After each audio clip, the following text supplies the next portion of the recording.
लीजिए सुनिए रविन्द्रनाथ टैगोर के लिखे उपन्यास गोरा के 34वें भाग को मेरी यानी समीर गोस्वामी की आवाज में। दूसरे दिन बरदा सुंदरी और उसके दल के सभी लोग कलकत्ते आ पहुंचे।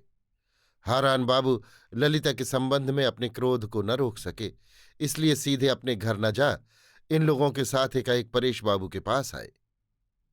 बरदा सुंदरी मारे क्रोध और ग्लानि के ललिता की ओर न देख और न उसके साथ कोई बात करके सीधी अपने कमरे में चली गई। लावण्य और लीला भी ललिता के ऊपर बहुत रुष्ट थी। ललिता और विनय के चले आने से उनका अभिनय अंगहीन हो पड़ा था। बीच बीच में उन दोनों का पार्ट खाली हो जाने से वे सब बड़ी लज्जित हो गईं। सुचरिता हारान बाबू की क्रोध भरी उत्कृष्ट उत्तेजना में, बरदा सुंदरी के आंसू भरे कटु वाक्यों में तथा लावण्य और लीला के लज्जा भरे निरुत्साह में कुछ भी योग न देकर एकदम चुप हो रही थी। अपने निर्दिष्ट काम को वो मशीन की तरह करती गई। सुधीर लज्जा और पश्चाताप से संकुचित होकर परेश बाबू के घर के फाटक से ही अपने घर को चला गया। लावण्य उसको घर के भीतर आने के लिए बार बार अनुरोध करके सफल न होने पर उससे बिगड़ बैठी और बोली, आज से मैं तुमसे कुछ न कहूंगी। हारान बाबू परेश बाबू के घर में प्रवेश करते ही बोल उठे, एक बहुत बड़ा अन्याय हो गया है। पास वाले कमरे में ललिता थी। ये बात उसके कान में पड़ते ही वो आकर अपने पिता की कुर्सी के पीछे दोनों हाथ रखकर खड़ी हुई और हारान बाबू के मुंह की ओर टकटकी बांधकर देखने लगी। परेश बाबू ने कहा, मैं ललिता के मुंह से सब बातें सुन चुका हूं। जो बात हो गई उसकी आलोचना करने से अब कोई फल नहीं।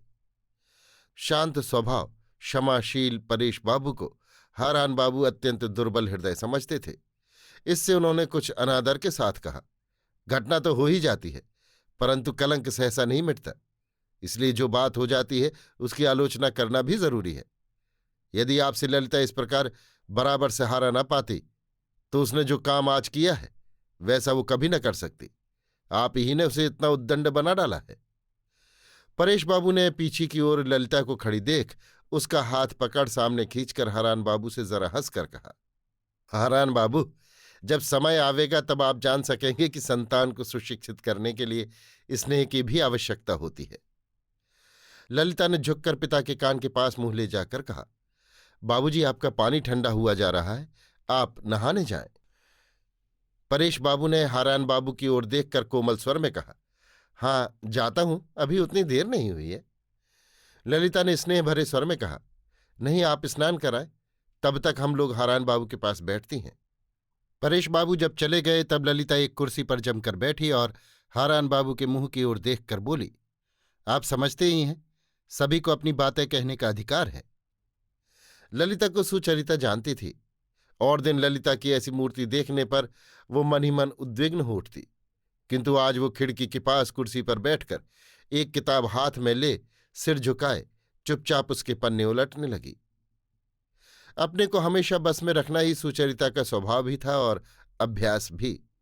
पिछले कुछ दिनों से तरह तरह के आघातों की व्यथा उसके मन में जितनी अधिक संचित होती रही थी, उतना ही वो और भी अधिक नीरव होती गई थी। आज इस नीरवता का भार उसके लिए दूभर हो उठा था। इसीलिए ललिता जब हारान पर अपने मन का गुबार उतारने बैठ गई तब सुचरिता के हृदय के रुंधे हुए वेग को भी मानो फूट निकलने का अवसर मिल गया। ललिता ने कहा, हमारे लिए पिताजी को क्या करना उचित है, ये आपकी समझ में पिताजी की अपेक्षा आप ही अच्छा जानते हैं।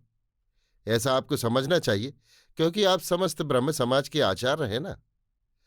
ललिता की ऐसी उद्दंडता भरी बात सुन हारान बाबू पहले तो हतबुद्धि हो रहे, किंतु फिर उन्होंने इसका खूब कड़ा जवाब देना चाहा।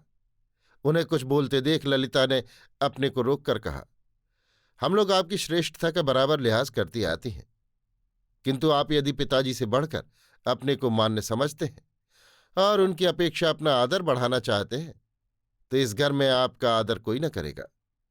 हारान बाबू आंखें लाल कर बोल उठे, ललिता, तुम बहुत बढ़कर बातें। ललिता ने उनकी बात काटकर कहा, शांत रहिए, आपकी बातें हमने बहुत सुनी हैं, आज मेरी बात सुनिए। अगर आपको मेरी बात पर विश्वास न हो तो आप सुचरिता बहन से पूछ लीजिए। आप अपने को जितना बड़ा समझते हैं उसकी अपेक्षा हमारे पिताजी बहुत बड़े हैं। आपको जो कुछ उपदेश मुझे देना है दे डालिए। हारान बाबू का चेहरा उतर गया। उन्होंने कुर्सी से उठकर कहा, सुचरिता? सुचरिता ने किताब के पन्ने की ओर से नजर उठाकर उनकी ओर देखा। हारान बाबू ने कहा, देखो ललिता, तुम मेरे साथ अभद्रता का व्यवहार कर रही हो। क्या तुम्हें मेरा अपमान करना उचित है? सुचरिता ने गंभीर स्वर में कहा, वो आपका अपमान करना नहीं चाहती। उसके कहने का मतलब ये है कि आप पिताजी को सम्मान की दृष्टि से देखा करें। उनसे बढ़कर सम्मान के योग्य और कोई है, ये हम लोग नहीं जानती। हारान बाबू की चेष्टा से जान पड़ा कि वो अपनी कुर्सी छोड़कर चले जाएंगे, किंतु वो दो एक बार उठने का लक्षण दिखाकर भी न उठे, मुंह लटकाकर बैठे रहे। इस घर में उनकी प्रतिष्ठा धीरे धीरे नष्ट हो रही थी। इस बात को वो जितना सोचते थे, उतना ही वो यहां अपने आसन को दृढ़ जमाकर बैठने के लिए विशेष चेष्टा करते थे। वे इस बात को सोचकर अपनी अप्रतिष्ठा को भूल जाते थे कि पुरानी वस्तु को जितना ही जोर लगाकर दबा रखना चाहते हैं, वो उतनी ही खंड खंड होकर टूटती है। हारान बाबू मुंह लटकाए बैठे हैं, ये देख ललिता वहां से उठ सुचरिता के पास जा बैठी और उसके साथ मीठे स्वर में इस प्रकार बातें करने लगी मानो हारान बाबू के साथ कुछ छेड़छाड़ ही नहीं हुई है। इसी समय सतीश ने घर के भीतर प्रवेश कर सुचरिता का हाथ खींचकर कहा, बड़ी बहन इधर आओ। सुचरिता ने कहा, कहाँ जाना है? सतीश, चलो तुमको एक चीज दिखाऊंगा। ललिता बहन, तुमने कह तो नहीं दिया? ललिता ने कहा, नहीं। मौसी के आने की बात ललिता सुचरिता से न कहे, ऐसा ही ललिता का निश्चय सतीश के साथ हुआ था। इसी से ललिता ने अपनी प्रतिज्ञा का स्मरण कर सुचरिता से कुछ नहीं कहा। सुचरिता अतिथि को छोड़कर नहीं जा सकती थी। बोली, बख्तियार, अभी थोड़ी देर में चलूंगी, बाबा जरा नहा कर आ जाए। सतीश उतावला हो उठा। किसी तरह हारान बाबू को आंखों से ओझल करने की कोशिश में उससे कभी चूक नहीं होती थी।